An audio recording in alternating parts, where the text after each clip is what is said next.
How's it going, everyone? And welcome back to the Lorcana Legends podcast, your weekly Lorcana podcast for all aspects of the Lorcana trading card game. Yeah, here we go. Here's a good list for me. What was Ravensburger thinking? Bambi is completely overpowered. I have no idea what they're thinking putting him in the set. And Bambi's only like a rare. It's like an obviously staple, like a 4 of $70 card rare. And then you see this kid just rocking up with it. And they're just, obviously they're a net deck meta slave. And you're like, hey, nice deck, kid. Absolutely. Good job getting lucky on your draws, playing a meta deck, pulling like, Bambi. Bambi hits the board, and it's totally fine. You're like, yeah, I can deal with this. And then they sacrifice Bambi's mom to flip Bambi. Oh yeah, it's absolutely busted. It might be a flavor win. It might be a flavor win, but it's absolutely busted. And I'm just here with my Moana Kylo Ren combo deck. I sideboard in Cogsworth against Bambi, and it's like doing nothing. It's doing nothing, and I'm like, what's with this game balance? If you're gonna give me sideboard tech like Cogsworth, you might as well do something. I'm trying to activate my magical life point pool here, and I don't see it. At this point, I think I might have to I might have to live long enough to become the villain and just put Goof Stomping together, because it's really the only way that you can combat these stupid wallet-centric decks. It's too fast. True, but that's where Hercules control comes in, because you can just really sort of outvalue those Goof Stompers by playing your defensive cards. So yeah, Hercules control is a very, very good option for that as well. I'd say. I don't for the Goof Stomps. That, actually. I tried that. I tried that last week, and I was just sitting across from this 8-year-old kid, and they were just like, "Nope, Goof Stomping, playing the goof on you, like turn 1 Goof," and I'm like, "How do I do this? I can't Hercules until turn 3," and they're just like goofing all over me. I just can't stop it. I don't know. I think it's overpowered. I think. Do you run Mowgli and Baloo though? Do you run Mowgli in your deck? No, Mowgli's pretty good. Mowgli's trash tier, dude. I don't know what you're talking, really? Talking about. Yeah, no, you're out of your mind. Yeah. Well, spicy take. That's it. Oh wow. We're gonna get a lot of flack in the comments from people like, "Oh, you're making fun of my Disney IP," and it's like, no, we're saying this from a place of love, obviously. Like I put together a Linguini Ratatouille deck like day 1. Oh, dude. Yeah, exactly. Yeah. You're just able to take control of all of your opponents. That's so good. Yo, coming to you live from World Championship in San Jose. Welcome to the Living Legends podcast.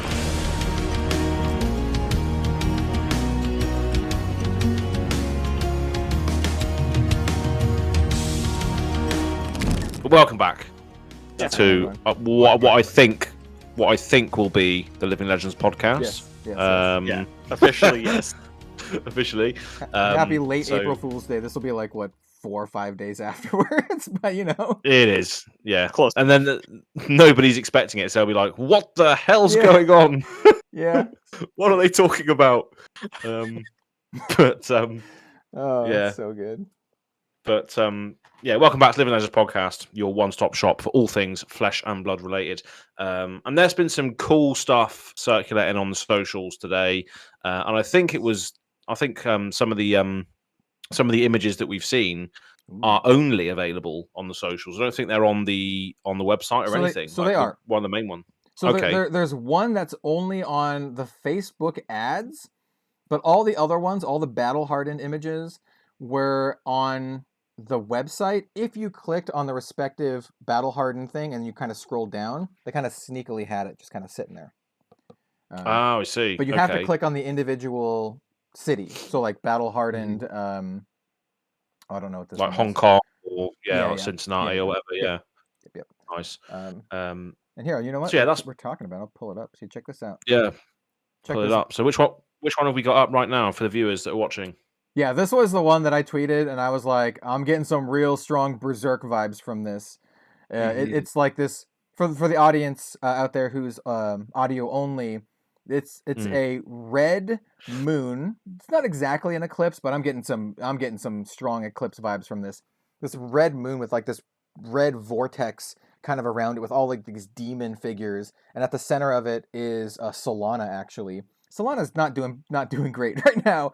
No. And it just totally reminds me of the eclipse from Berserk. I don't think it's coincidental. If anyone from LSS Creative out there, is watching this or listening to this, like it looks awesome. It's really really cool, and if it's a reference to Berserk, even cooler because I'm a big fan. So, and just as a parallel to that as well, if it is taken from Berserk, what is happening in the Berserk universe when this happens? Nothing. I won't get into it because it gets real R-rated plus. Okay. Like Griffith does some pretty horrible stuff. Let me just put it that way. But basically, basically, just lots of demons murdering, and worse than that, descend upon the world. It's bad. It's like real bad. It's like the big turn in Berserk, because before that you had like the Band of the Hawk, and it's kind of like, yeah, you know, it's gory because you're killing people with giant swords and stuff. But like once the eclipse happens, like that's when things get real dark. It gets real dark. Well, that's interesting though, isn't it? Because if that's the case, you know, if they are making Berserk, you know, references, you know, we've done this before. We've seen sort of, you know, when Uprising was being spoiled, it's like similar to is it Airbender? Last Airbender? Oh, yeah. Like, Avatar. You're saying it's like Avatar. Sorry, that's it. Avatar: The Last Airbender. So yeah, that's right. Sort of like Fi, like kind of resembles Zuko, but. So there's always going to be a lot of pop culture references and inspirations and influences coming into this game. But if you're saying that event in Berserk is demons ascending upon the world, like I said, it's pretty heavy stuff. So I'm not going to go like super into it. You can go look it up if you'd like. It gets pretty dark.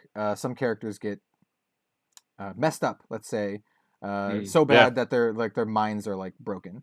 Like it's bad. The people who survive, the characters who actually survive. And then it basically, one of the biggest parts is like Casca gets like, I'm not going to go into that.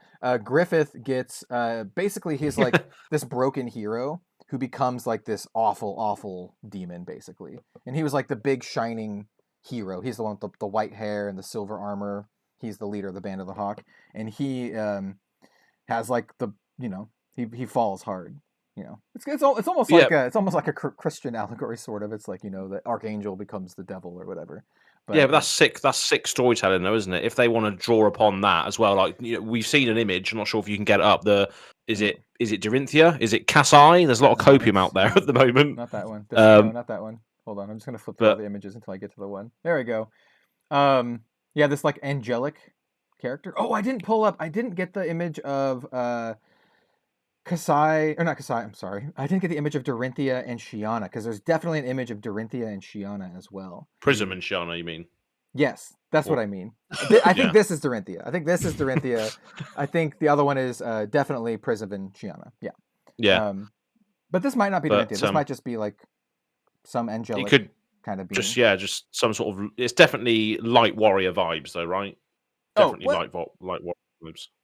Probably. It's weird. So like I'm like, yeah, light warrior, and then I see like the wings, and I'm like, illusionist, light warrior, also illusionist. I don't know, but it definitely looks like real. Whereas like the angels are illusions. Like the heralds are like not real. They are made real by Prism, and she like makes them out of like light. She's the sculptor of Arclight. That's what she does. She makes the angels out of Arclight. So like this one looks more real.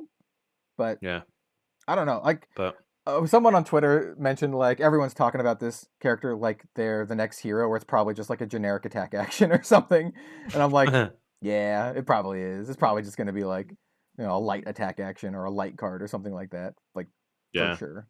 Yeah. Charge your soul X times, where X is your life total. Then you just become Super Saiyan 3. Yeah. So here, let me pull up. I'm going to do this in real time. We're going to pull up Twitter, and then I will find the image of Shiana and Prism, because I think the image is like really interesting. It is, yeah. What I was getting at with the Dorinthia point as well. Sorry, before we go on to that, is the fact you said about characters falling, right?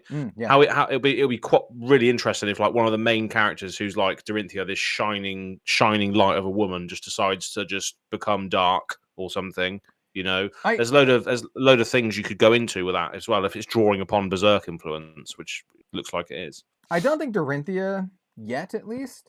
Maybe it's part of the arc, but like for the last lore article that had Dorinthia in it, or prominently in it, was like Battle of Morlock Hill, and Dorinthia basically just explodes with light. Like everyone says, like she becomes like a Super Saiyan, but she definitely like channels light and like has like this, otherworldly power where she radiates the light and is able to fight back what we assume to be a necromancer, some sort of like shadow, like evil shadow character. I never actually read that article, to be honest. It's cool. Like there literally is an image of Dorinthia like radiating light, like kind of actually like the image that I showed here. Like she's kind of like that. She doesn't have wings in the image that they had in the article, but like I think light illusionist warrior.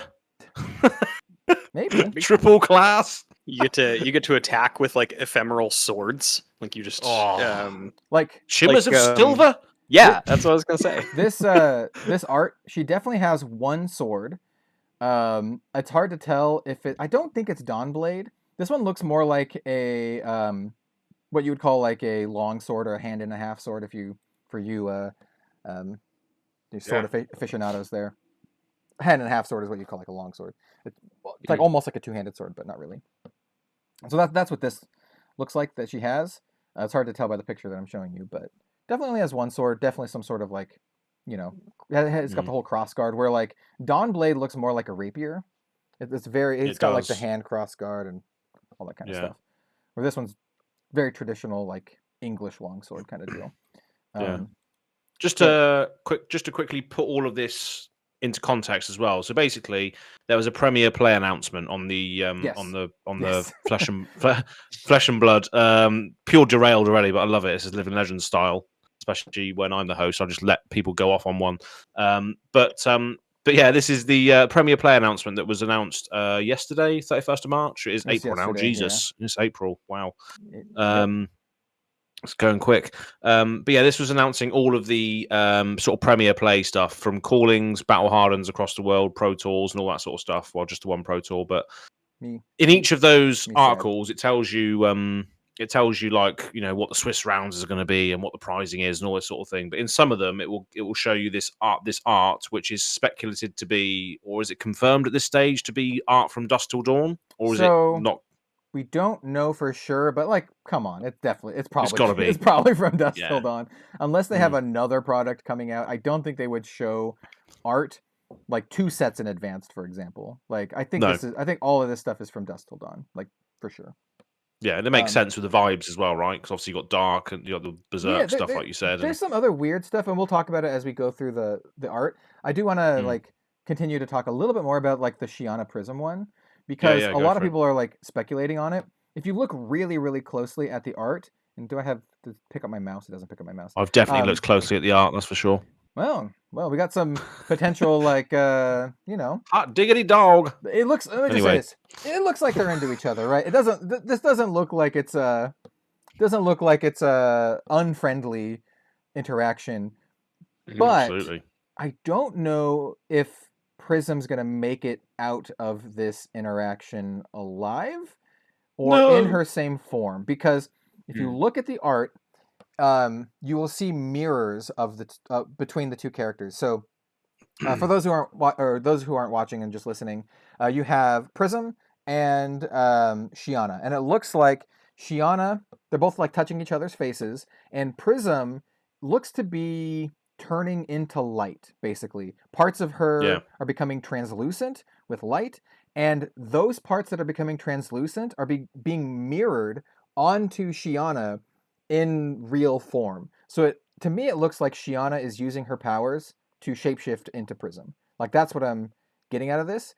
Whether or not she's like taking her powers too, like the powers of Arclight and the ability to make illusions, we don't know. We do know that Prism is the only one who can do that. Just for lore-wise, Prism is the only light illusionist, and they made that pretty clear in some of the lore. Like, she is the monarch. She's the monarch of reality. Like, that's kind of like what it is. And like, the war of the monarchs is between Prism and Chain. Or maybe not Chain specifically, but Chain and Irathiel, like Ursur, like the I don't know what you want to call them, the demons, I guess. Big demon thing, yeah. Because they're not Aesir, they're something else. They're like demon things. So yeah, the art is really interesting. Some people are thinking that Prism is becoming a herald, which I don't know. Like, I don't know.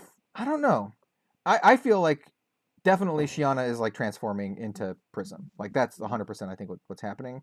What happens to Prism?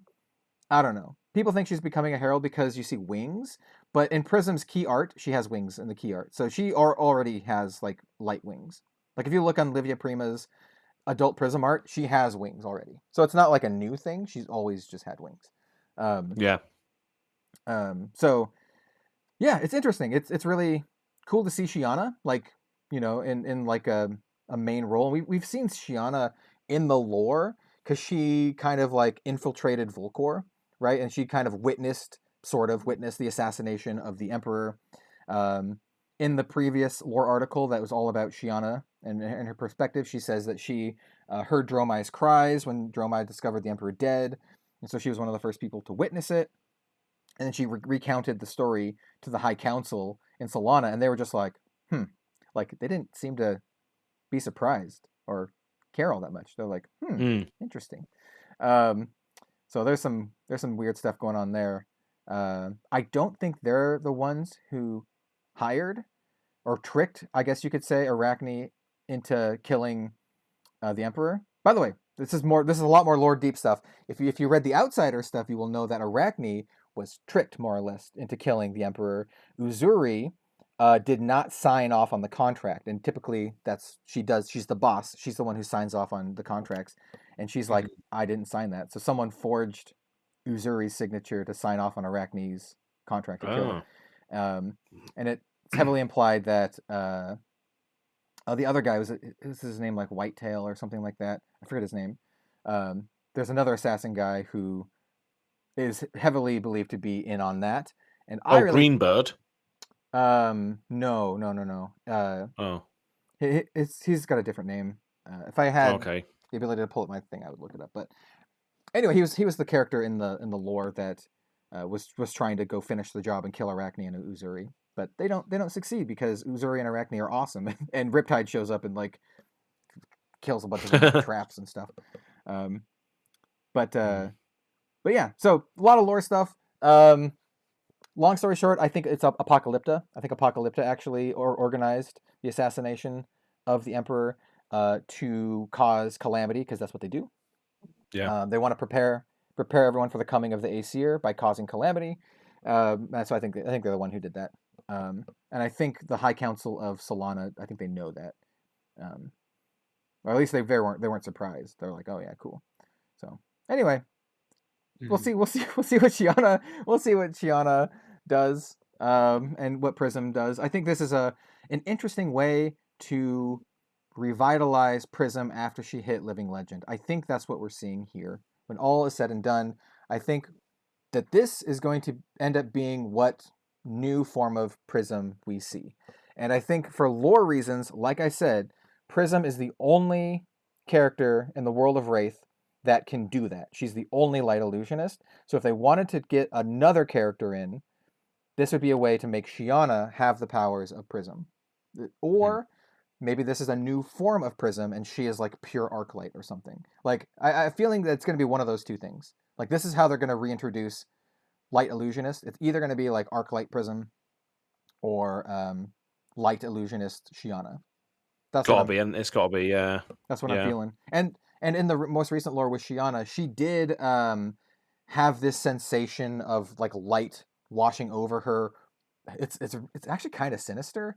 It like burned away her, what did it say? Her ego, and basically like indoctrinated her. It's like one of those like, here, let me read it. I someone questioned it on Twitter, and I copy pasted the line, and I was like, because they were like, oh, I don't think people would like the hard turn for the light being evil. And I was like, yo, if you read into the lore, the light is very sinister. Like, I get bad vibes from the light. I'll try to... Well, there's like feature length films. Like there's a film called Legion. Like, it's got the bloke who played Vision in Marvel. I can't remember what his name is. He's an English guy. Michael Fassbender? No. Oh no, Bettany. Yeah, Paul Bettany. His name is. Yeah. The guy who played Vision. But yeah, there's a film called Legion where the angels are literally the enemy. They're the most terrifying beings of in the entire world essentially. So I like that spin on it. The fact that the angels could be the bad guys. Yeah, I think they are. I think they're some of the bad guys. Because that's the whole reason why Chain is attacking Solana with all the demons and stuff, is because Chain believes that Soul is one of the big bads, like one of the Aesir. And that's kind of like the whole overarching story of Flesh and Blood, is everyone preparing for the coming of the Aesir, who are like these otherworldly beings that could like absolutely crush humanity. And Chain is like, Soul is one of the Aesir. You're basically worshipping the beings that are gonna enslave us. And he's like, to be free, we need to fight back against them at all costs. And that's why I like Chain as a character. He's not just like evil. He's not like, ha ha ha, I'm so evil. Ha, look at all the evil that I'm doing. He's like, no, he's got reasoning, isn't he? That's what James said in the Fluke interview as well. It's like everyone's got a different side of the story, haven't they? With regards to who's right and who's wrong. Unless you're like actually insane, no one views themselves as the bad guy. Even like history's bad guys, when you think about like fascism and all this kind of stuff, they don't think they're the bad guys. They think they're doing whatever they think they're in the right?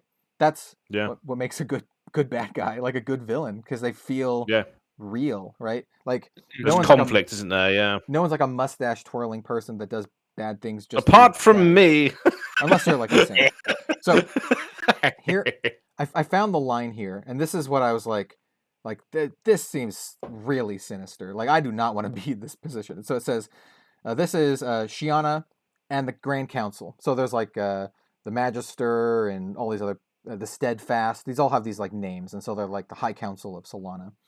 So it says, the Grand Magister's words shatter the silence like the sun breaking through a mantle of cloud. They turn to Shiana, their blazing eyes searing through Shiana's mind. Her petty ego scurries and squirms, trying to hide, trying to escape. The Steadfast's ineluctable gaze. It cannot. One by one, her precious anxieties melt away, executed in iridescence. She is forged anew, impurities exorcised. A servant, an instrument devoted to the glory of Soul. Like, that's some sinister stuff. Like, I don't want my anything of me executed, please. No, like literally just become excommunicado for Soul. That's ridiculous. Yeah, so it's got to be she's got to be the character then, surely. Like that'll be sick. Even the vibe is there as well. Like this sort of like if you look at the art of Shiana, it's like the same sort of vibe as well. Yeah, the art is definitely Shiana. Like, it's definitely Shiana and definitely Prism, because the art has Shiana's crown, and it has, like, you can see her corset. Yeah, it's like 100% Shiana. So it's 100% Shiana and Prism. What's actually happening, we don't know. But I have a feeling it has to do with transferring powers or something like that. Because she's definitely becoming Prism. Like I said, you can see the light pieces of Prism that are kind of becoming translucent are becoming that on Shiana, and you can see how it's like perfectly mirrored. It's really cool. I geek out over like the lore stuff because I just think it's super interesting and one of the most underrated parts of the game. It's so cool. And as well as that, the creative team, if they're working Living Legend as a mechanic right into their story, they have to be proactive with this sort of stuff, which is mind blowing that they're thinking of these stories as and when the game decides that Prism's going to go. I think this is a super cool way to do it too, just because like Prism, like I said, is the only person who can do what she does. She's the only light illusionist, and so like to work in like a world, like a lore relevant way to introduce a new light illusionist is super cool, or to give her a new form or something like that. So it's not just like Prism 2 or whatever. Yeah. So exactly. Electric Boogaloo.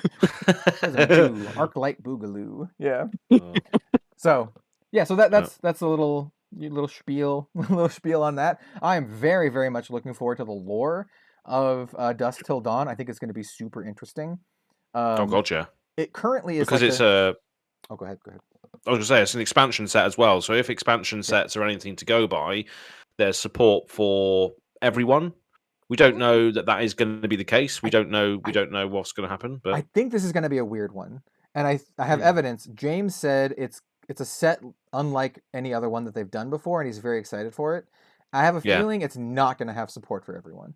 I have a feeling it's going to be very targeted, specific support for light and shadow, and maybe some extra stuff here and there. I have a feeling it'll be light and shadow. Obviously, they said they're reprinting Surgical Extraction in the set, so it's going to be light shadow plus like tidbits here and there. But I think it's going to be mostly light shadow, mostly support for like Levia and Bolton. Obviously, we'll have new chain stuff. Obviously, we'll have new prism stuff. Or I shouldn't say chain and prism. Shadow, Runeblade, and Light Illusionist. We'll see if they're actually prism and chain. We don't know. But oh yeah, of course. Who's chain going to be? What's that going to be? Who's that? Well, that's a good segue into some of the art here, because one of the pieces of art, you find it, has Ursa. I didn't even mean to do that. That was good, wasn't it? Yeah. Has Ursa in it. So this is the battle hardened art, and it's just got like Ursa chilling, and like it looks like there's. No, that's right. Yeah. It's just like rubble is like flying up into the air and stuff. And we do know that Ursa is chain's like, I don't know what you want to call it, like mentor, patron deity or something. Like in D&D it would be like your warlock patron or whatever, like where he gets a lot of powers from. But it, Ursa extracts a toll, and that's why chain does like the whole shackle mechanic. Where it's supposed to be a downside in the lore, but it's like it actually makes chain like insanely powerful in the game. He just makes it like super busted.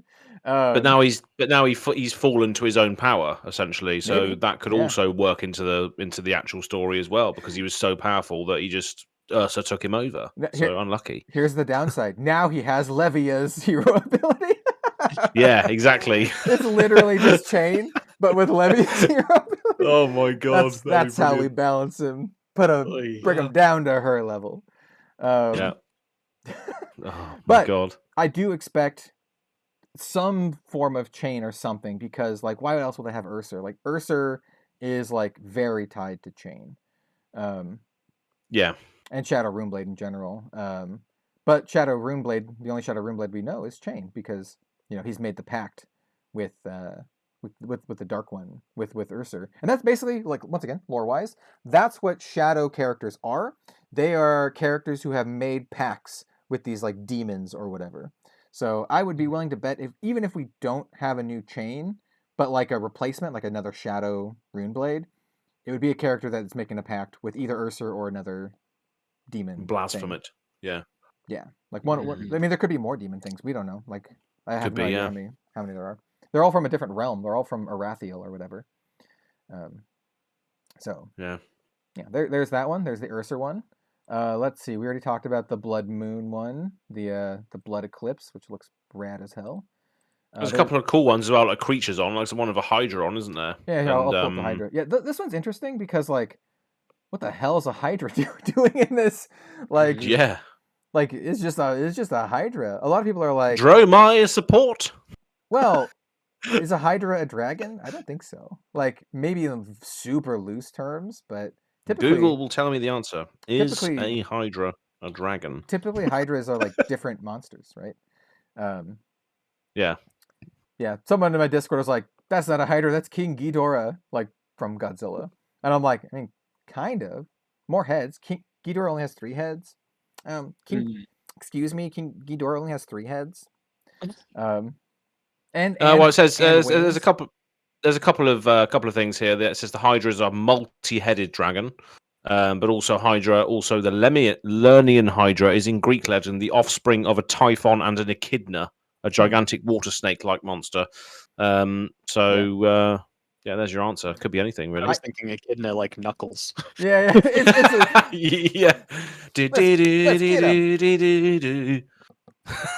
Absolute Green Hill Zone. Anyway, so like people are thinking like this is like Dromai support. I wouldn't hold your breath.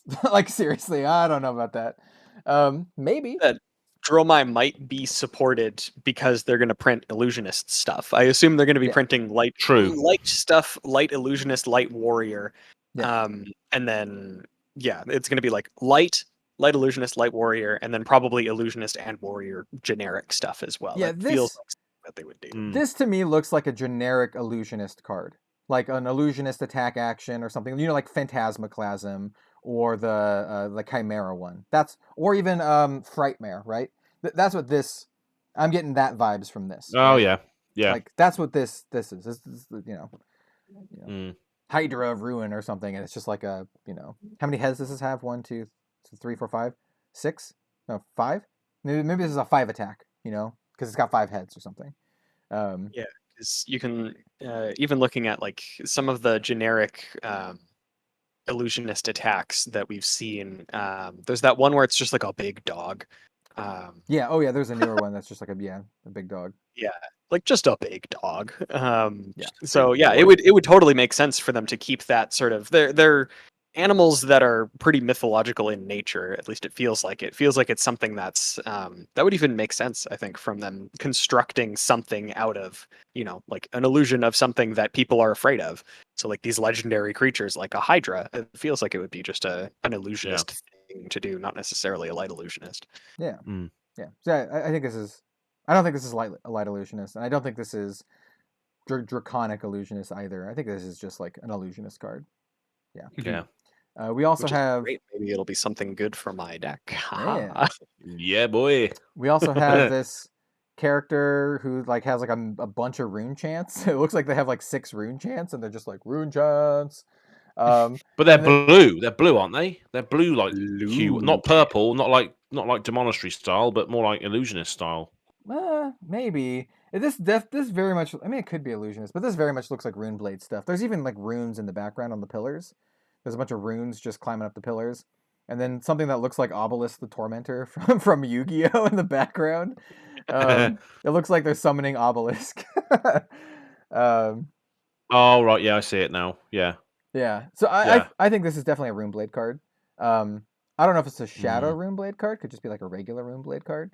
But I'm getting Rune Blade vibes from this thing for sure. Yeah. Yeah, looks cool. That's my guess on this one. I mean, Necromancer confirmed. 100% Necromancer. 100% Necromancer confirmed. As Ian would say. Yep. They're summoning. They're summoning a big undead thing in the background. No, I don't think so. We also have this like fairy angel thing that looks like they're straight out of Aria.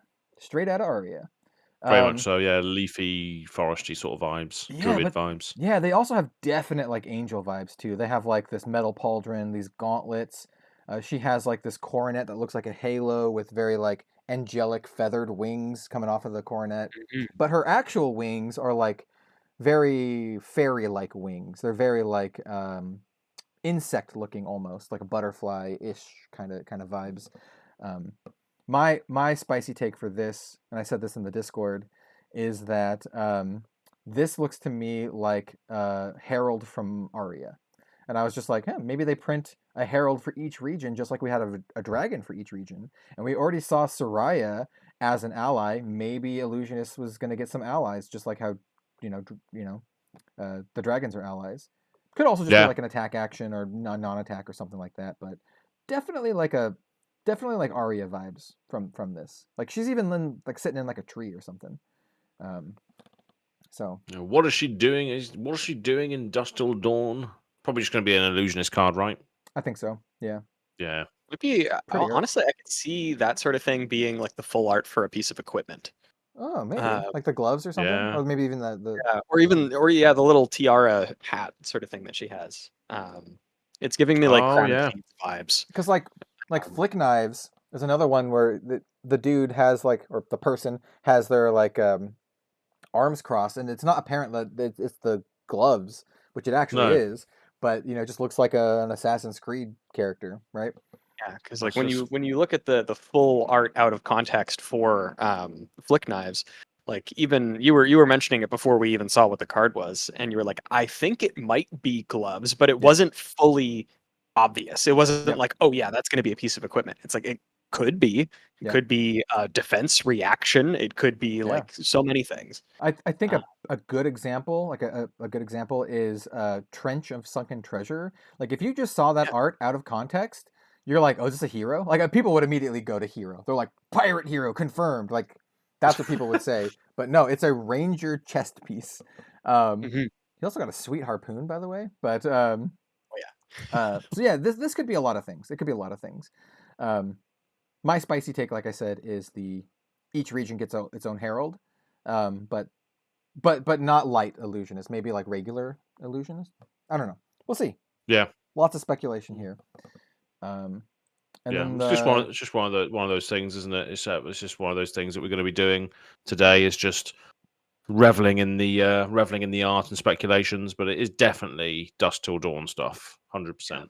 Oh yeah, we will be reveling in rune blood. Reveling in runes or something. I remember one thing in particular that always makes me think like it's really, really hard to guess what a card is, and that was everyone was 100% down on Lightning Wizard being an Aria, because we saw an early image of what's that card called? It's the 1/5 illusionist, or not? It's a 1/5 electric attack action. Oh, Heaven's Claws? Yeah, that one. Yeah. We saw that early, and everyone's like, "It's a wizard. It's a lightning wizard," and everyone immediately said lightning wizard, and no one said anything else. And it's just like it's a electric card, a lightning card. Common. Yeah, attack action. Yeah, that's true. I guess. Yeah, these all these cards could just be actions, couldn't they? Mm-hmm. Yeah, for sure. Even though it's like a prominent character on the art, as history's dictated before, it's not necessarily a character, a hero. It's just a piece of art. Yeah, like I can 1,000,000% see this art. You zoom it in, and it's the gloves, like it's her gloves or something like that. Yeah. You know what? Because like she is kind of like looking at the gloves. The gloves are fairly prominent. Just like how what do you call it? Like Redback Shroud has the character, but it's just zoomed in on the actual like chess piece. So yeah. Yeah. So it's just interesting, fun to talk about. I imagine all of these are going to be some form of that kind of stuff, like the berserk eclipse thing is like my bet is like a shadow action. Like that's my bet. It's just like a shadow action, not even an attack. It's just like like a dimensional crossroads or something like that. Mm-hmm. Oh, dude, this I love it so much. It's so cool. It also reminds me a little bit of Eclipse, like the previous legendary chain specialization Eclipse. Oh yeah. Reminds me of that. It's pretty cool. I like this one a lot. This would make a cool playmat, and also a very like garish playmat. It's just so red. It is just so red. Soaked with the blood of your enemies. Yeah. Like all the demons just flying around. Oh, that's cool. That's some cool stuff. I will say now, this set is going to be an interesting contrast with Outsiders, because Outsiders is very like grounded in reality, right? It's like they're like people. Like I mean, Riptide is like the zombie, I guess, but like they're like people doing people things. Like some of them are assassins, some rangers. Even like ninjas doing like kung fu stuff, but it's like it's not like this. Like this is like high fantasy, like world ending stuff. I'm showing the eclipse. Oh, it really is. The blood eclipse thing. Like this is like proper like angels, demons. Like we saw the Hydra, like compared to like Uzuri and Arachne. They're like scary and strong, but it's like they're like people. This is like not that. And that's why I thought as well, like because obviously it's an expansion set.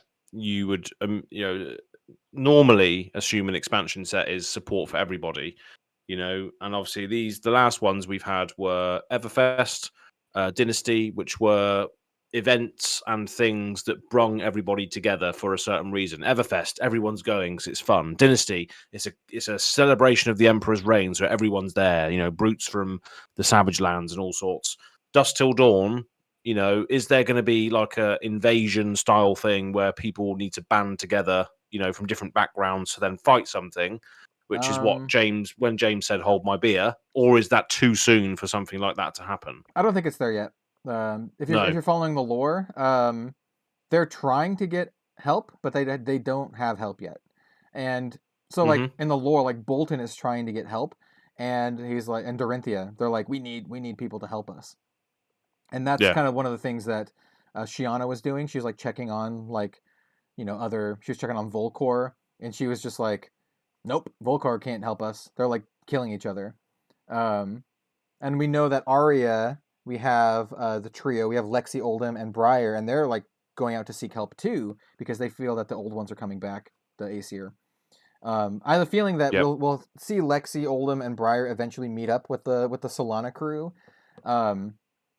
And we'll definitely have the pits. I think what the takeaway from the pits is that you have the Apocalypse cult, Apocalypta, and the plagues that they're unleashing upon the pits. We'll probably have those kind of like tie into it. I think the big thing from them is Apocalypta, but we still have Mysteria. We still have the Savage Lands to explore properly, and we'll maybe get some help from there. Maybe, who knows? Maybe like, eventually like Bolton or Dorinthia, which would be a really cool story beat if like Dorinthia went back to the Savage Lands, because there's already stories of her like fighting the brutes of the Savage Lands. Maybe they go there and they actually get their support. They're like, hey, maybe it's like I don't want to talk about Game of Thrones again, but maybe it's like a Game of Thrones kind of thing where they like, go to the people across the wall and they're like, hey, you're also going to die unless you help us, kind of situation. And they're like, fine, we'll help you. Yeah, but that's such a sick story, though. That's a quality story. It's Dorinthia going back to a place where she's obviously fought them before and killed them before, but now it's an act of desperation to try and get the forces together.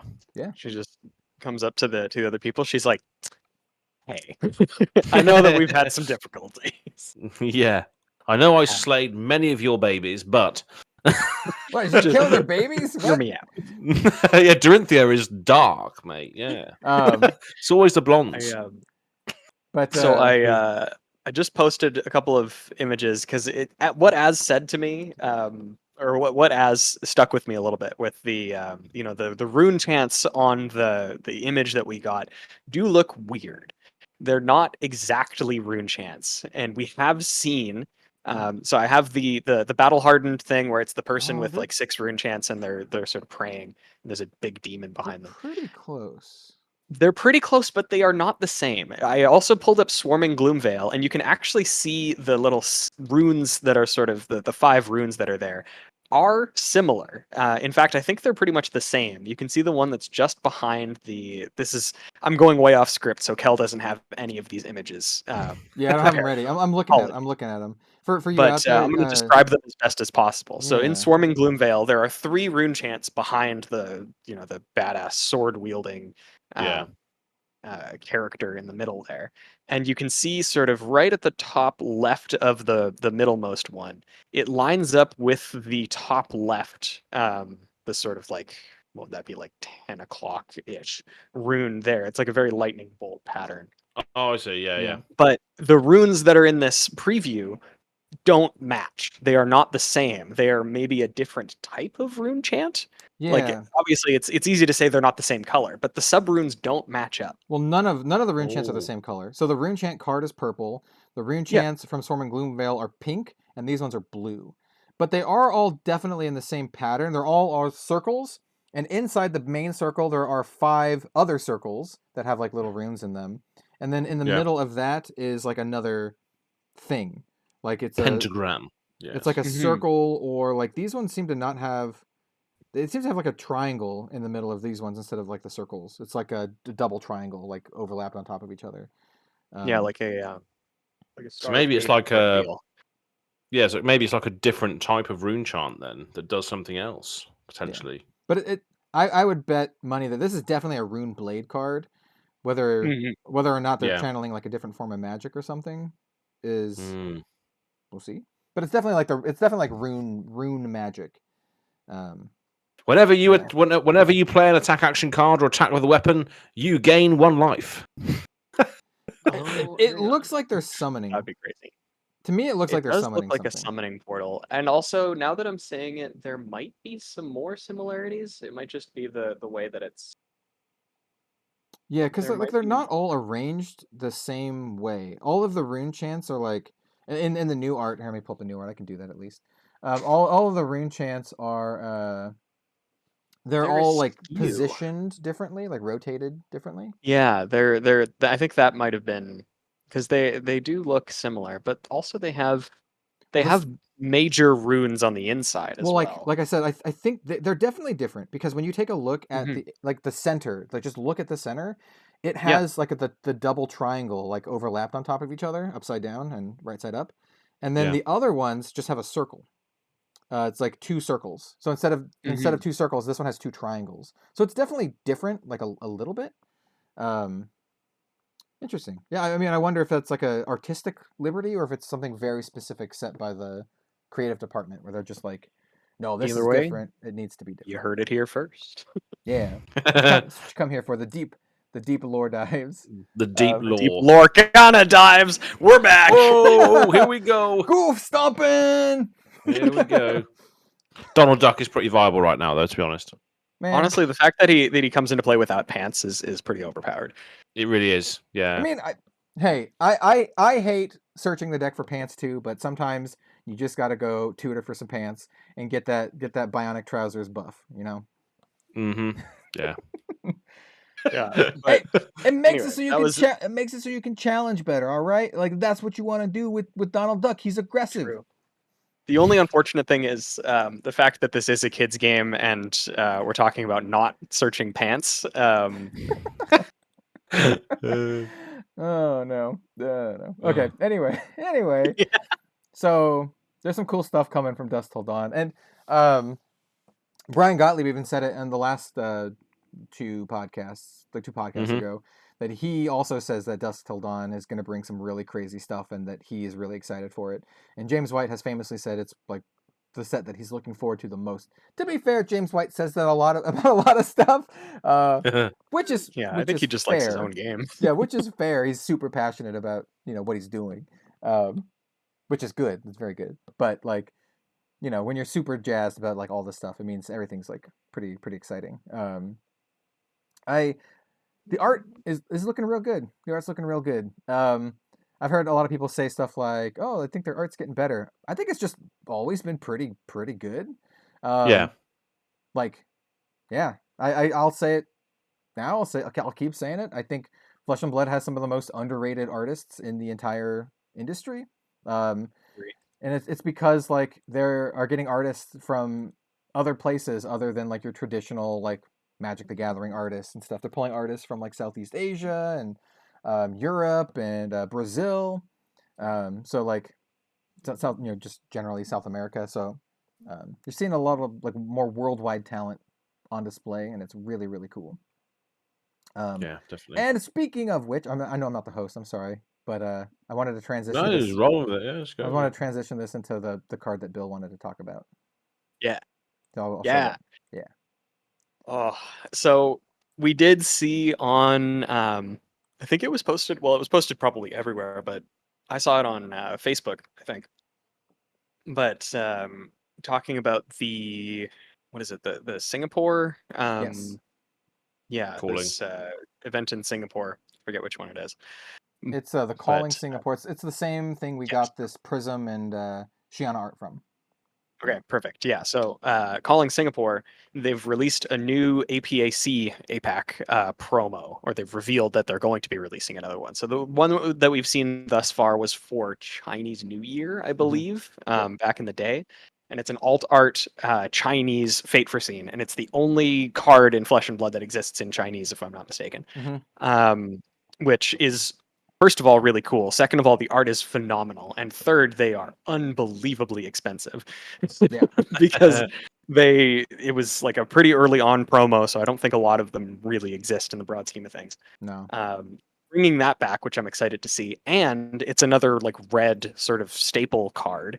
A card that realistically people only really play the red version of, which is Sigil of Solace. We're getting a really beautiful Sigil of Solace. It is gorgeous.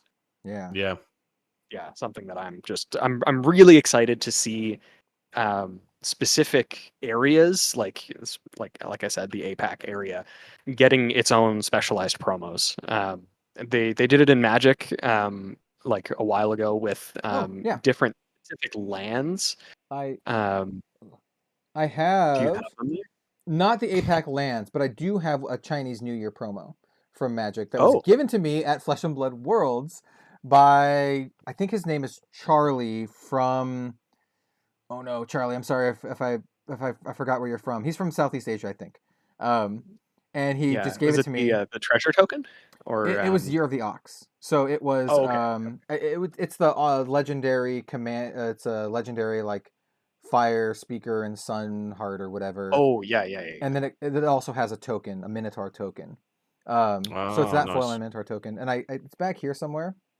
It's one of the only pieces of Magic things that I kept around on my display, just because a fan gave it to me, and it was a very, very kind gift, and it looks really cool too. It's in a red sleeve thing with like golden Chinese characters on it. So anyway, I think they're cool. So that's the giveaway from it. Yeah. Yeah, I'm really excited for them to bring that back, and I would love to see this happen. Maybe not super frequently, but when it happens, it's like impactful. And they've picked two very good options so far for Asia specific promos. They're cool options because they're not traditionally expensive cards. They're like commons and rares that you can just get. But if you want the super fancy, unique version of them, you can get it. And like the Sigil Assault, just look at this thing. Oh, I guess we should describe what it looks like to people who can't see it. I'll let Bill do it. It's like gorgeous. I forgot to bring it back up, but okay, I will say it's like a landscape, and it has like a big statue of a lion, I believe. So it's the lion head fountain is actually in Singapore. So like it's a thing from Singapore, and then they put it in like a fantasy setting. So it's actually like a landmark that you can see in the city, and then also like it's in the game too. It's so good. It's so cool. Yeah, that sort of stuff is so cool. Like I was saying with the APAC promo lands in Magic, those are all landscapes from a specific portion of Europe or Asia or wherever they were specifically. And that sort of recognition, that sort of, this is a place from where this is a place that you're from, and it's being represented within a card game, I just think is really cool. It's very classy, and specifically this card is really classy. I'm a It's like celebrating the fact that it's that it's being played in whichever area the promo is from. So it's just celebrating the global appeal, isn't it, of the game and stuff. So One of the coolest parts about this too is that everyone gets it. If you go to the Calling Singapore, you just get it. It's just part of the thing. It's like part of the package. So anyone who participates gets a copy. So it's not like a prize or anything like that. So if you're going to the Singapore Calling, you'll get one of these, which is super cool. I don't know how much these are going to be going for, but I'd very much like one. I'd very much like one. So forever be in solace. Absolutely. It's a very classy looking card, and it's very like clean looking. It just says gain 3 life. Standard art as well, right? I think so. You can kind of see the. It's got like a transparent or translucent text box at the very least. So nice. And, do want to shout out the artist, Asur Mizoa. I think they do some really, really pretty Flesh and Blood art. They've done some illusionist cards. They've done, I think, oh no, I forgot the name of it. It's the 1/7 that when it's destroyed, it creates a token. Miraging Metamorph. Yep, they did that one, and then a couple other pieces too. So okay, very, nice. very, very pretty, like art style, it's super cool. I love that they're doing that.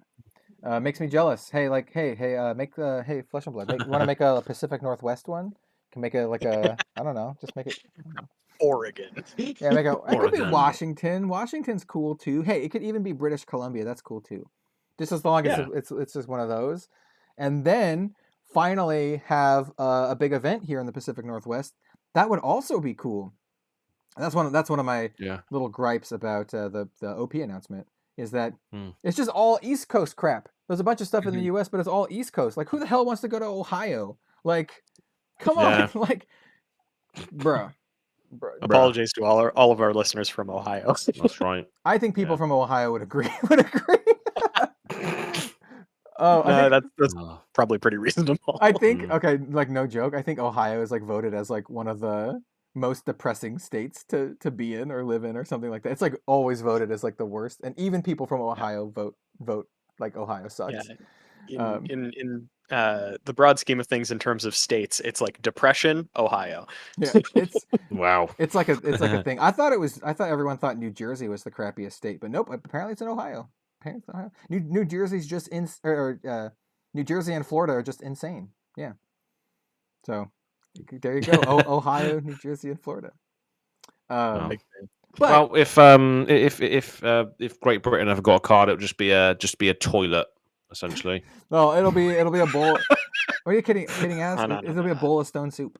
A bowl of stone soup. It'll What be it'll- stone what it'll soup. be, Yeah. instead of like how the Sigil of Solace has the lion head fountain, it'll just be your local chippy. It would be. That's right. With like a It'll just be the Tesco in the storefront. background. Yeah. Come on, it can at least be like Big Ben or something, I guess. Just be a clock tower. I don't know. Just a bunch of stones in a circle. That's about as interesting as it gets. Yeah. And that's kind of cool, Brilliant. at least. When you start talking about like ancient history, Yeah. the UK's got some cool stuff. You got like Sutton Hoo, you got like Stonehenge. There's some cool stuff there. Stonehenge, eating stone soup at Stonehenge. Yeah. It's just Oh, it's just it's the same just a flavour win. perspective as the Fate for scene. But Yeah. instead of like the hand, it's just like a crappy wooden bowl and with like 3 rocks in it and water. Like that's Water, what it that's is. it. Yeah. Yep. Beautiful. Absolutely. What would the card be? Healing balm or something like that. So it's like Healing balm, yeah. It's like a crappier Absolutely. Sigil of Solace. Yeah. Oh my god, that's hilarious. It'll be Vipox, but instead of the thing that he's making, it would be scraping stones off into the soup.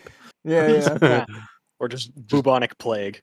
Yeah. The Pacific Northwest. I don't know. It'd either be some sort of hipster card, or it'd be like Smash with Big Tree, and they've got like a pine tree or something. Hell Yeah. Yeah. Yeah. It would be I'm trying to think of something hipstery that would be good for that. I did have a pretty good interaction because I posted, since Azalea. I don't think we talked about this, but Azalea won the Chicago Brawl.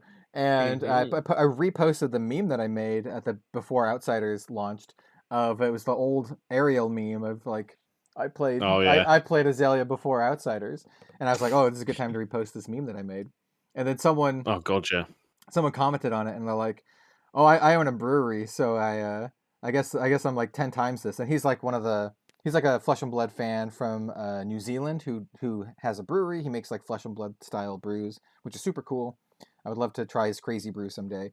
But and I responded, I'm like, hey man, I'm from Portland, where there's like per capita more breweries than like anywhere else, and I think that's pretty close to a true statement. There are so many breweries here in Portland. I used to joke that when I worked in retail, like every other person I talked to, like chit chat, they're like, I'm like, oh, what do you do? And they're like, oh, I own a brewery, and I'm like every other person would say that.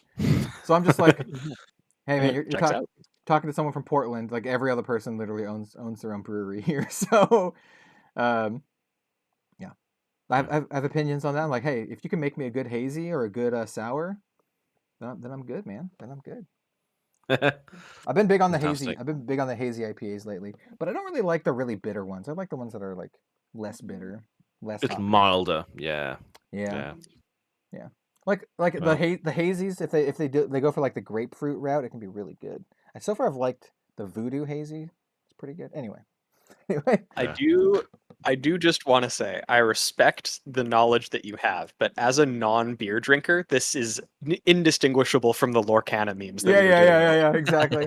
I'm not. So that's the funny thing is I'm not that much into beer. I just have like a couple preferences, and then everything else I'm just like, I like ciders a lot more. Ciders. Here's a question then. Obviously, we're truly in the Arsenal step now. Obviously, talking about voodoos and all sorts. Bill, what's your go-to alcoholic drink then? What would you have? Oh, an old fashioned. Oh, I was gonna say, what is that? Hard liquor or hard liquor or like soft liquor? Hard liquor preferred. Specifically, an old fashioned is basically just it's it's like just ordering a whiskey, but then just a couple extra things to make it sort of closer to a cocktail. It is officially a cocktail, but it's like you get like a whiskey or like a nice bourbon. You stir in like either a little bit of like either a sugar cube that you've doused in bitters, which are these really like nicely spiced like it's a liquid that you can get. It's technically alcoholic, but it's kind of like how vanilla is alcoholic. You wouldn't drink it on its own. It just flavors stuff. Yeah. You soak a sugar cube in bitters, or you use simple syrup, which is just like a 1-to-1 sugar and water like syrup. Then you can kind of usually it's with a little bit of orange, like an orange peel as like a garnish. But that's really about it. It's just like whiskey, bitters, and a little bit something to sweeten it up. And then, yeah, big fan. As when we went out to dinner with the professor for Worlds, did you? I know he offered folks to try his drink. Did you try his drink that he was having? I don't think so. No. So his signature drink is a twist on an old fashioned. Okay. Yeah, that's like his. Yep. Nice. He's old fashioned with a little specific. He has specific wants for it, like specific bitters. I think he does a different peel. Like I don't remember exactly what it is, but yeah, I think my brother Jim from the Spike Beaters, for all of you, those of you who don't know, who is not Jim from Fab TCG. The other Jim. The other Jim. Yeah, he's hung out with the professor quite a bit as well, and is in pretty close contact with him. And apparently, his choice of bitters are, I think, black walnut bitters, if I'm not mistaken. I've actually had the drink multiple times, but I don't remember. I'm just like. He asked if I want a drink, and I'm like dealer's choice, and he's like, okay, I'll make you this, and I'm like, cool, and he made it for me, and I drank it. So I don't know. Yeah, absolutely. Yeah. But I think the reason that I think that's correct, I could be wrong, and I apologize for everybody who knows the deep lore behind the professor and his drinks. But my brother tried to get me some of those bitters, and apparently they're only sold in the States. So he had to settle for a different type. It was like these toasted almond bitters, and it smells a lot like almost like a sugar cookie. It's awesome. But yeah, so whiskey is my go-to whiskey based drinks. Get along with my brother. Unless I just nice. Unless I'm just feeling super basic, in which case just like vodka and Sprite, like. Good old. Okay. Yeah. Sprite, vodka, orange juice. Just go. You're just drinking. Vodka orange juice is so easy to get like drunk on. Really is. That's like college staple. Drivers. We wouldn't do orange juice. It would just be vodka plus any like I think the brand is like Langers or Sangers or something like that. Just like juice. So we just do vodka with whatever juice. And that's a good way to get drunk pretty fast. And to do like pure jungle juice. And it would just be like 50% vodka, 50% juice, and you just pure punch bowl of it. Yeah. So if we're gonna go hard liquor, I don't drink a lot of hard liquor anymore unless I'm out with like friends. So a lot of times when I'm with like Professor, to be honest, and especially when like we went out to dinner like a couple weeks ago when Dalen Mack and Steven was here, and we went to dinner at a really nice place, and he got a little sample of a drink, and he ended up not liking it, so he just gave it to me, and I'm like, cool, I'll take the free drink. Yeah, nice. But if I get to choose for hard liquor, it's gonna be mojito specifically. I would like a dirty mojito. I don't like clear rum all that much. I like spiced rum. So if I'm at a place and I'm ordering, it's going to be a dirty mojito. I like the Zacapa rum, but it's very expensive. I'll be fine with I'll be fine with a Captain Morgan or a Sailor Jerry or something like that. Rum, And then like at home, if I'm going to drink, rum and Coke is a good easy go-to. That's a good one. It was like one of the first drinks that I ever, like first alcoholic like hard liquor drinks that I drank. Once again, my go-to Captain Morgan, Private Reserve, or Sailor Jerry's are like pretty common ones you can get that are good. mixed with Mexican Coke. That's like my go-to. Oh yeah, I love that. I love that stuff. Good Yeah, stuff. Mexican Coke with either soda The jerry. pure sugarcane Coke. Yeah, Yeah, that's well nice. and then if I'm like my normal alcoholic drink, if I'm just gonna drink it like home and stuff, it's gonna be just a cider. Like I said, I've been getting into like the hazy IPAs more recently, but mostly it's ciders. Any kind of cider, pear cider. I like the weird ones too. I had a pineapple one that was actually really good. So Oh yeah, I'm in for the ciders. Yeah. nice. Yeah. How about you I guys? had Sweet. Oh, go ahead, Bill. I'm sorry. I had a night with some friends a little while ago where we were just gonna taste a bunch of different types of whiskey and whatever, just like a whiskey night. And one of our friends brought what he thought was going to be a joke, and to be fair, it kind of feels like it would be at first glance. But Jameson whiskey has like a cold brew version of what of their stuff. It's like a cold brew whiskey, and he was just like, "Yeah, this just looked weird."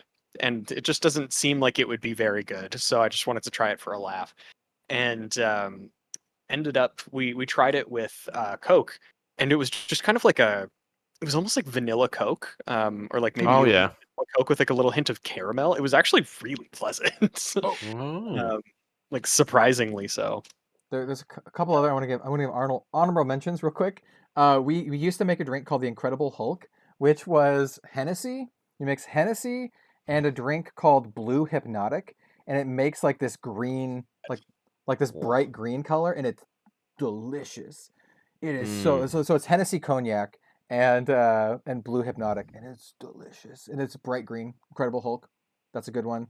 Hypnotic is something I haven't thought of in a long time. Yeah, dude. That's super grapefruity. That's college drink, and then we also used to do what did we call them? It was it's Guinness and Kahlua. Oh, what was it called? So Guinness and Kahlua, you bomb it. It's like Irish car bomb. Irish car bomb. Yeah, that's Yeah. it. Yeah, that's deadly. So that's good. That's another good one. Yeah. And then the one deadly. that will actually mess me up is Dr. McGillicuddy's Menthol Mint Schnapps. It's basically peppermint water. I can't even taste the alcohol. I can get drunk so fast on that. I know we shouldn't really be promoting this, but we are going to do that at Worlds. Yeah, I mean, I'm there for a good time.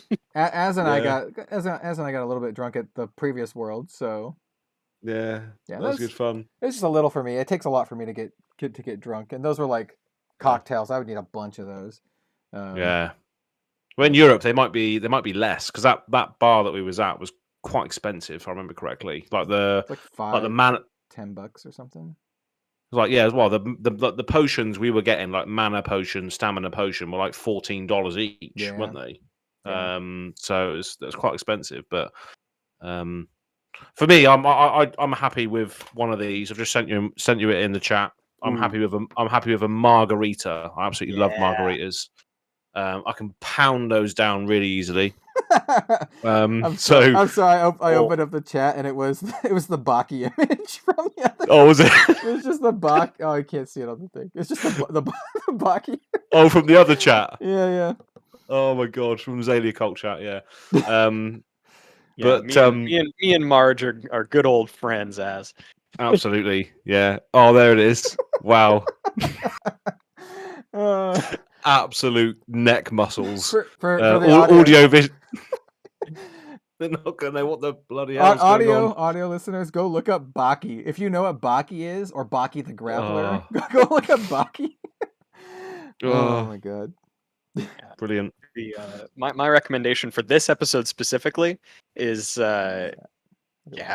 There it is. That's delicious. Looks delicious. I respect audio listeners 100%, but for this one, you should check out the YouTube. You should check out the video. You really should. It's wild. Yeah. Images all over the place.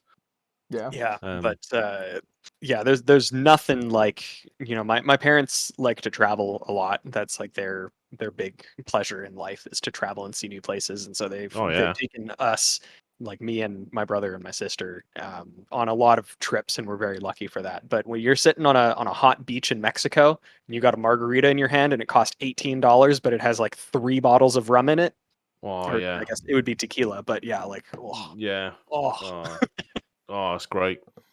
Yeah. Yeah, phenomenal. There's nothing better than that. I haven't had absolutely. a good. Well, that's a lie. I haven't had a good drink in a while, but the drinks that I got when we went out to dinner a couple weeks ago with Prof and Pretty Dan strong. and everything, they're pretty good. Yeah. They're expensive, but Well, they're pretty good. But I didn't have to pay for it, let so that was great. So, yeah, exactly. yeah. But yeah, later on this year we're going to have a few of these, gents. That's for sure. And if you're at Worlds as well, then yeah, it's going to be good times happening this year.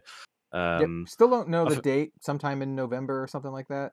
Most likely, yeah. Probably got similar to the last one, I expect. But yeah, you'll definitely be able to see us there. But it's edging ever closer. We're already in April now.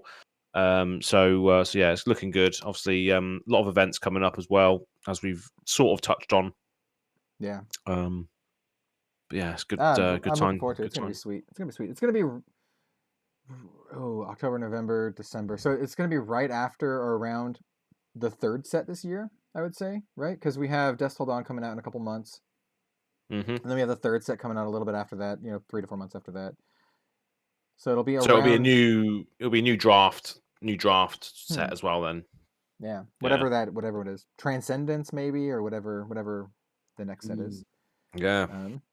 Brian Gottlieb did ask me what I thought the next set was in the podcast with him, and he was pretty stone faced about it. But I said Transcendence, and my guess is Mysteria. So that is my guess. Yeah.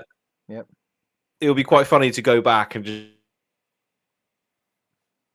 try and analyze his body language, but he's just so professional that he doesn't give anything away. So pure poker face. And also, and I say this with all the love in my heart, but Brian Gottlieb, whenever he's like on video with us, he's just like, yeah. He's chilled, yeah. He's pretty chill. Like totally leaned back. He's just like, yeah, whatever. You can talk about anything. It doesn't matter to me. So normally when I do these, I just have all of the spaces already mapped out, on my OBS. But for Brian, I think next time I'll need to actually crop it so I can bump him up so he's not like this the whole time. Pardon me. So yeah, like next time, and he will be on next time to talk about DUSK TILL DAWN. I'll have to crop it and put it up so he's like properly like framed. Yeah. But I mean, like, it's just a good chill conversation, and if you haven't listened to it already, I'd definitely go listen to it. We basically how I do all of the interviews is I get all the questions from us and the community, and then I give them to the guest because I don't want it to be a gotcha situation where I try to put them in an awkward situation. I want it to be a good conversation. But I submit almost every question, right? So I'm not holding back, and I'm not trying to do like lowball questions. And most of the guests, like Brian, didn't veto anything. So it was just literally the exact list I gave him. So that's just how it is. And I just wanted to make it like just a good conversation, and I think it ends up as a really good conversation because of that. Yeah, exactly. Yeah, some of the questions just sort of rolled into each other anyway, didn't they? So it's always a good time getting LSS employees and etc. on. So speaking of good segue, right?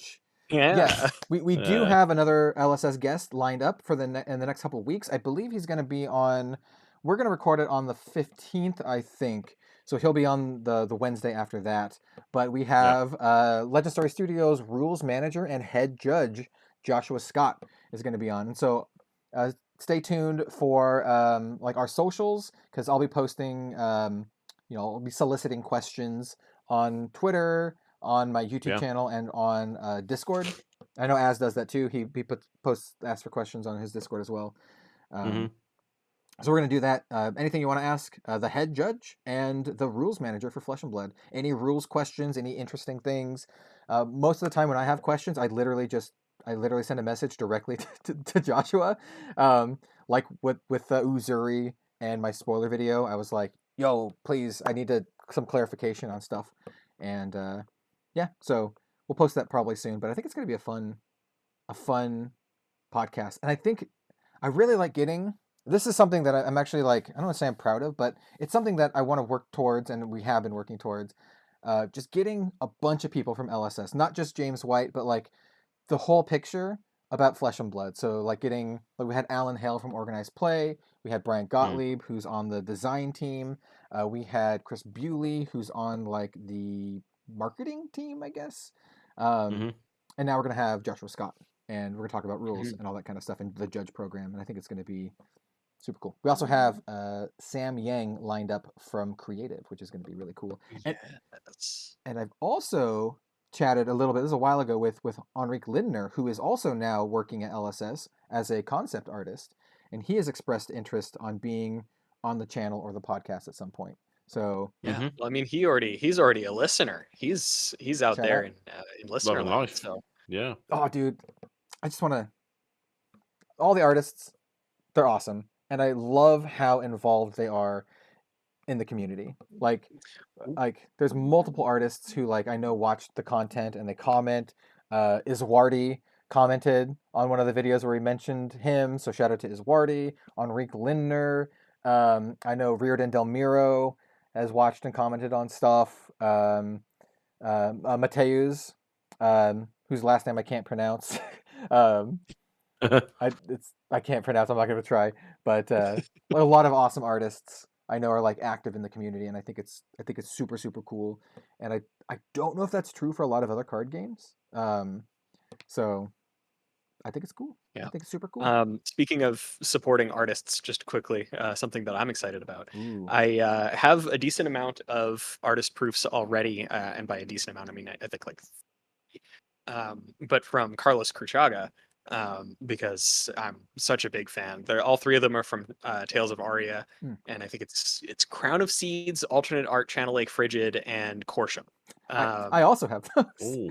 Yeah. So big fan of those. And then I was like, you know what? I need to get some more artist proofs. And I looked at cards that he had done in the last couple of years, and he had some very intriguing ones. So I placed another order, and it came in just the other day. Can I get? I was gonna guess.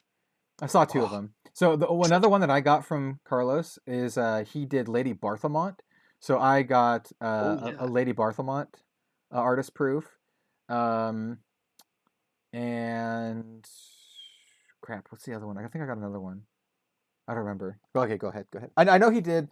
The Mask of Perdition, and I wanted to do that, but I didn't do that. I didn't do that Okay. yet. So because I want to make this game because it's fun right now. Which ones did you see? So I saw the two token-ish ones. So I saw the Tiger and Phoenix Flame. Those are the ones that we saw. Okay, so what do you think the other two are? Mask of Perdition, because like that's a slam dunk. Like I think it's just an awesome card, and just like, I will just say yeah. Mask of Perdition. And then Carlos has actually done like a ton of art. If you look at like a lot of the cards, it's just like, this is a Carlos Cruchaga card, especially for Outsiders. You probably don't have any Outsiders ones yet, because I've talked to some artists already that I want to get Outsiders APs from, and I know they don't have them yet, like Soyame. I was like, Soyame, I need Redback Shroud and I need Uzuri. And she's like, I don't have it yet. So don't go bother them about Outsiders cards. I don't have them yet. So Carlos Cruchaga famously did the Marvel cards for Outsiders. So don't ask him about that yet. He doesn't have them. So yeah, the Mask. Oh, what's the other one? Az, do you have any guesses for Carlos Cruchaga cards? It's one that makes sense for me, but you might not realize that he drew. So I know he drew Yorick, but I don't know if there are artist proofs for Yorick. That would be rad as hell to have a Yorick AP. But he also doesn't have any APs for Glistening Steelblade, I asked. Okay. Glistening Steelblade, is that the one? Is that the Classic Battles one, or is that the Alpha one? It's the Classic Battles one. Yeah. Okay. But the final one that I have is Wave of Reality. Oh, okay, yeah. Oh, yeah. Wait, did he do the new Mask of Many Faces or whatever? Yes. Because like that's like so his style. Because like the one you just showed, I'm like, oh, that looks like the Mask. Yeah. But yeah, so I got, like you said, Crouching Tiger, the Marvel version of Crouching Tiger, and then nice. Phoenix Flame, the non-Marvel version. He didn't have the Marvel ones. It Nice. might have been because they were already sold out. He didn't mention. He just said he didn't have them. And then yeah, the Mask and the Wave of Reality. And then this is the Phoenix Flame. This one is super cool. Yo. For audio That's listeners, nice. once again, you should just check out the video. But yeah, so we have the Phoenix Flame Marvel. Yeah, these are I just wanted to do, sketched like on the back. do a Phoenix, do a Tiger, Nice. and then do your take on Arachne for the mask. Okay, nice. It's like a profile, like a side profile. Yeah, like profile, and there's like a pillar with or there's like a sort of like a bamboo shingle house sort of behind him, which I think is cool. And then just your take on Prism for the oh, interesting. for the Wave of She looks Reality. very sinister, actually. She looks like Yeah, she does, which is foreshadowing, maybe. Cleansed. Yeah. Arclight. But something that I do want to point out as well, I don't know if this is just the standard now for artist proofs. It would make sense. I was talking about it with somebody else. But for those of you who are familiar with how alpha magic cards are cut, these actually have alpha corners on them. So they're really, really rounded. You can see sort of the Phoenix Flame is not. It looks like a regular card. Huh. But these ones are really Oh yeah. guru weird. my way into I'll have to look. this. I own like 30 artist proofs, so I mean like, Yeah. but they're all I just think kind of it's a like new thing. they're all just kind of back there. I haven't got. Yeah. Wait, no, that's a lie. I got Uprising ones. I have a bunch from Uprising, but Yeah. So like this one obviously is from Uprising and it's the regular card. These ones are all from Dynasty and they're all rounded. oh, interesting. Yeah, I don't have any so from Dynasty. Kind of interesting. I Might be just a new implement. It would make sense as well because artist proofs are not legal cards, so this would really differentiate them. Yeah. Which I think is kind of cool. What is really cool about artist proofs? So you are not able to use them in your decks as cards because they are not cards. However, you can use them if they are tokens because tokens are also not technically not cards. They are tokens. So for that reason, you can actually use them as a token hero, or for like if for example Bill wanted to use. Well, I don't know if Phoenix Flame would work. I don't know about Phoenix Flame and Tiger. I think don't it's token rarity. Yeah, I'm not sure. But I'm then not sure on if that. We'll ask Josh. We'll ask Joshua weird. Scott about that. We'll ask Joshua Scott about Yeah, that. exactly. I use artist proof Phoenix Flames in my deck because they are token rarity. Probably. But then also Michael Hamilton in the Brawl event was using a Heart of Fire and Dowel, but he had a cracked bauble in his deck instead.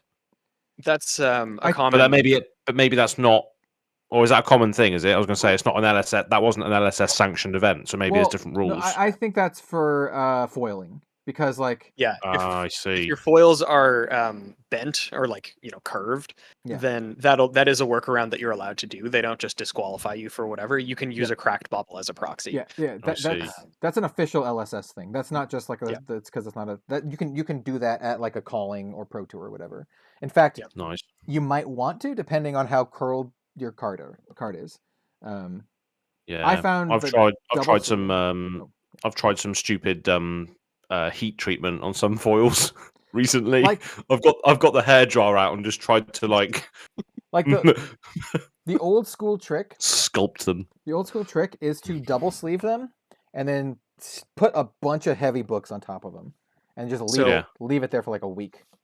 I actually have, it's not even super secret tech, but somebody in the Magic community, I can't recall who it was, put me on this as like the way to get rid of curving on foils, because the reason that it happens is extra humidity in the actual card stock.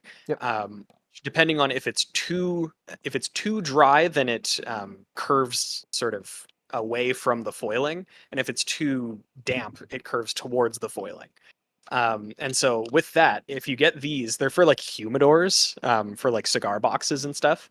You can actually find them on Amazon, these Bovita 65% humidity packs. And what I do, I have this other plastic bag with one in it. I put whatever cards I need to straighten out in there for like a couple days. It straightens them out because it regulates where it's supposed to be. Yep, that's the same logic as to why I say double sleeving. Like double sleeving helps reduce the humidity that gets into the actual card. So like if you just double sleeve your entire deck, the likelihood of your cards curling is much lower. And that's why like the old school budget way is like you double sleeve your card and then stick it on like a bunch of books and then put the books on top and just leave it there. And normally they'll flatten out. I see. That makes sense. Yeah, but you have to leave it on there for a while. Yeah. Yeah. Yeah. Oh. So. Well, with that spicy knowledge about how to unfoil your cards, that is pretty much it for today, I would say. Yeah. Good. It's been a scattershot episode. Yeah. Good bit of fun as always. The first episode of the Lorcana Legends podcast. Yeah, it's always there's going to be a segment in each podcast now for the Lorcana Legends podcast. Absolutely. No. Absolutely not. No, absolutely not. Please, God, no. Yeah, no. No. Hey, yeah, thank you very much, everybody who's joined us. Yeah, thank you. I was gonna say, just you know what?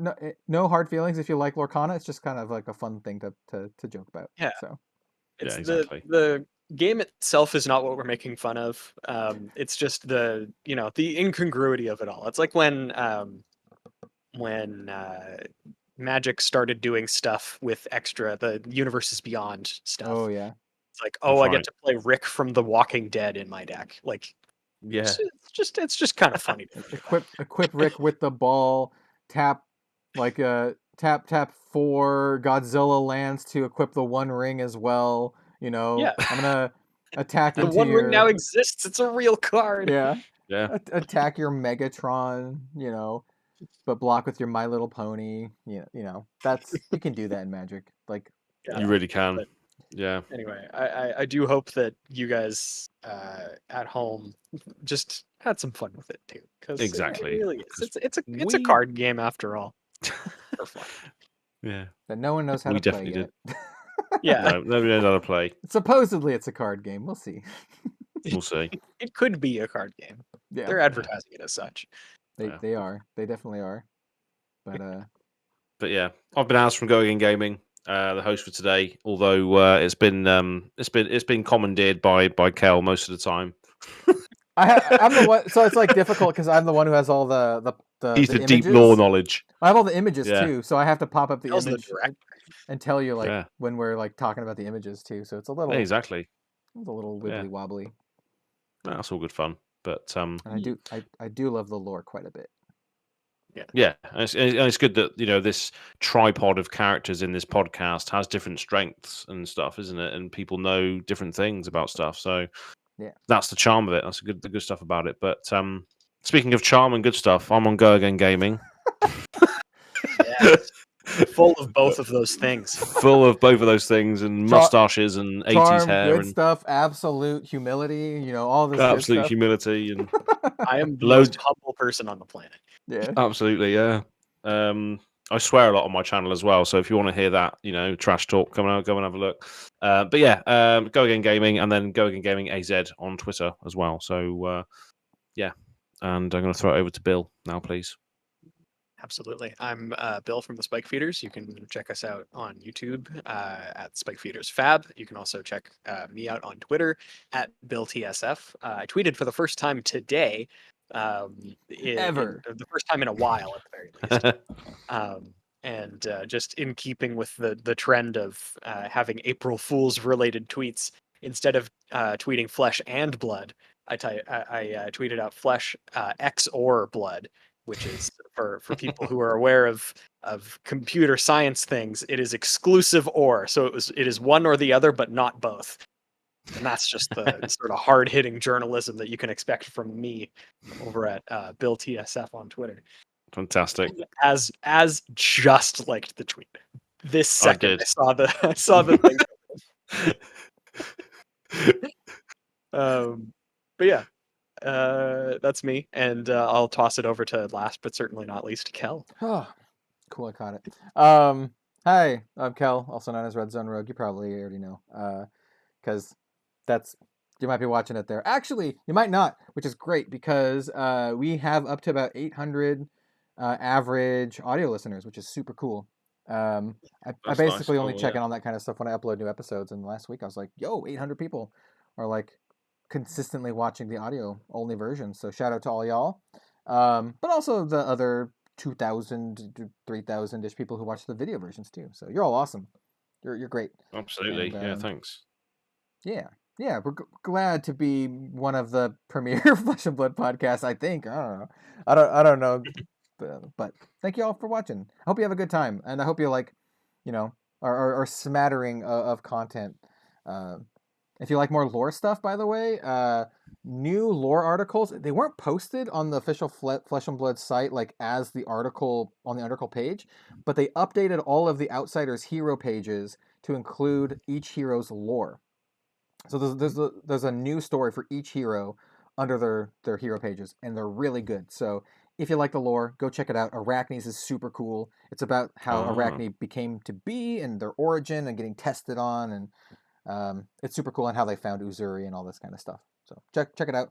Uzuri's article is also awesome, like how she came to the pits and how she can transform her switchblade into like dynamite. Like she can do some crazy stuff. Yeah. So. And that's why I think a lot of people come to this podcast, is because we speak about everything Flesh and Blood related, not just the cards. Like today, we didn't really mention any mechanics at all in this podcast today.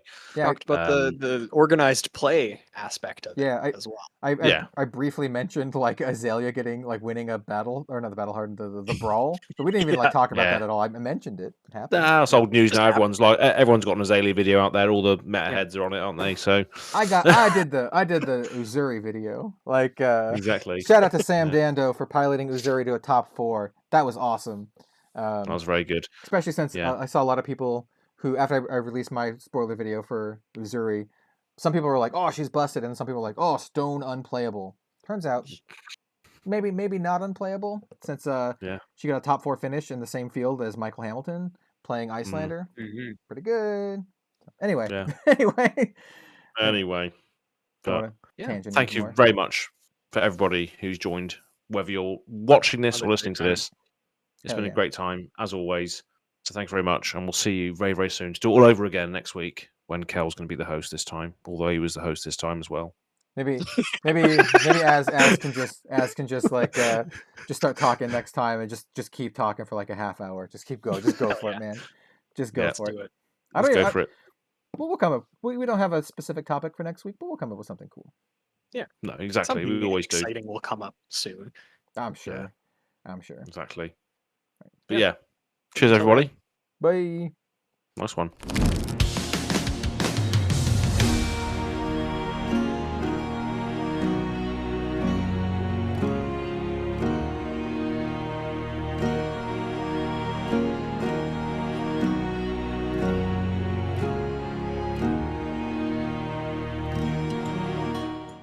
I've been running a one of Mr. Potato Head in my decks as well. It's good. That's a good choice. Yeah. Especially because he has that. It's like a transform mechanic, where he's able to, he flips over into Mr. Potato Head with a mustache, and then he can search your deck for any number of equipment and put them onto him, as long as they're, It's equipment and other toy cards, isn't it? It's equipment and toys, I believe. Yeah, so you can actually get like Slinky and Rex. I do really like the mustache stickers that you're able to pull on. You just peel off the stickers and you put it on, and you can put on like the nose and the extra hat. I do like how you get the extra attack and defense values. I'm sorry, the extra I don't even know. Friendship. The friendship. Friendship and sadness points. Yeah. I don't know. That's right. Sadness. You can only take so much sadness. Yeah, it's like the sort of Lion King decks. If you run Mufasa, you know that you're going to get a lot of sadness points, but it's worth sort of walking that line because of the inherent power that Simba gets as a result. Yeah. You got to sacrifice your Mufasa to flip your Simba. Like you otherwise, do, yeah, what are you even doing? I don't even know. Yeah. And that's why I like the Mary Poppins card, because obviously it allows gets you over the top of the defenses as well, so you can start chipping away at the bravery points. I will say, Mary Poppins has been tough, especially like you were saying with the Aladdin Magic Lamps decks, because they do have access to Magic Carpet. Right, yeah, of course.